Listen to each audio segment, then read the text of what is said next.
আসসালামু আলাইকুম। আজকে আমি আপনাদের সাথে শেয়ার করব খুব মজাদার এবং সবার প্রিয় লতি রান্নার রেসিপি।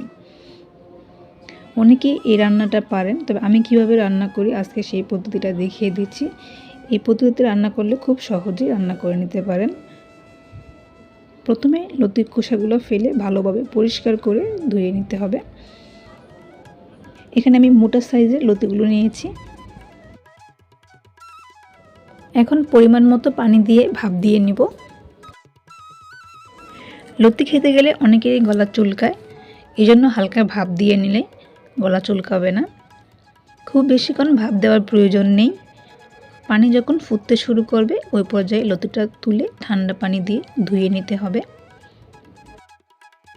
দেখুন আমার লতি ভাপ দেওয়া শেষ হয়ে গিয়েছে। এখন আমি এটাকে ঠান্ডা পানি দিয়ে ধুয়ে নিয়েছি। এখন আমি এটাকে রান্না করে নেব। দিয়ে দিচ্ছি 2টা পেঁয়াজ কুচি,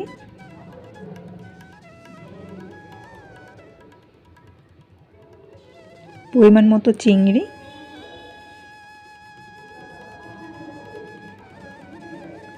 স্বাদ মতো লবণ,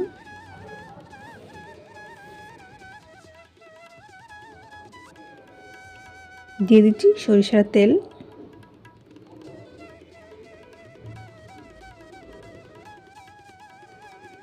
দেড় চা চামচ মরিচের গুঁড়া। আপনি যদি ঝাল বেশি খেতে চান সেই পর্যায়ে ঝালের পরিমাণটা একটু বাড়িয়ে দিতে পারেন। হাফ চা চামচ হলুদের গুঁড়া,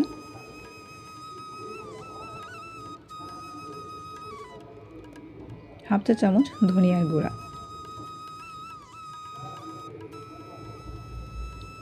এখন এই সবগুলোকে আমি মাখিয়ে নিচ্ছি। খেয়াল রাখতে হবে এই লতি রান্নায় মশলা খুব বেশি দেওয়া প্রয়োজন পড়ে না, অল্প অল্প দিলেই হয়। খুব বেশি মশলা দেওয়া হলে লতির কালারটা নষ্ট হয়ে যায়,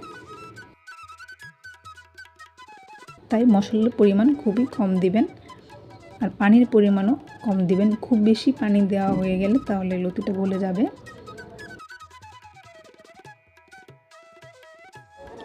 সিদ্ধ হওয়ার জন্য যতটুকু পানির প্রয়োজন ততটুকু পানি দিলেই হবে।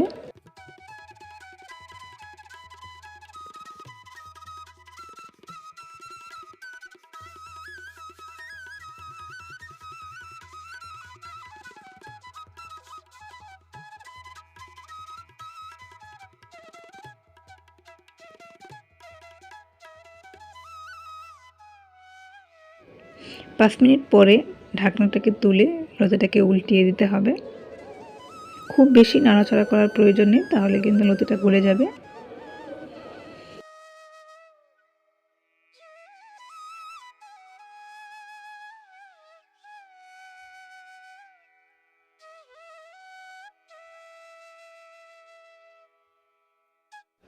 আমি পাতিলটাকে একটু ঘুরিয়ে ঘুরিয়ে রান্না করে নিচ্ছি, যাতে সাইডের লতিগুলোতে ভালোভাবে মশলা ঢুকে এবং সিদ্ধ হয়ে যায়।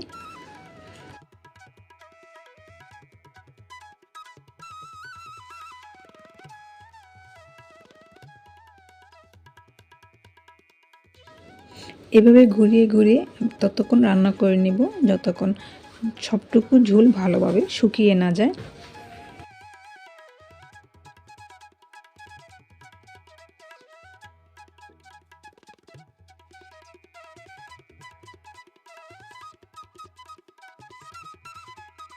এখন দিয়ে দিচ্ছি কাঁচামরিচ,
দেখুন আমার তরকারি রান্না শেষ।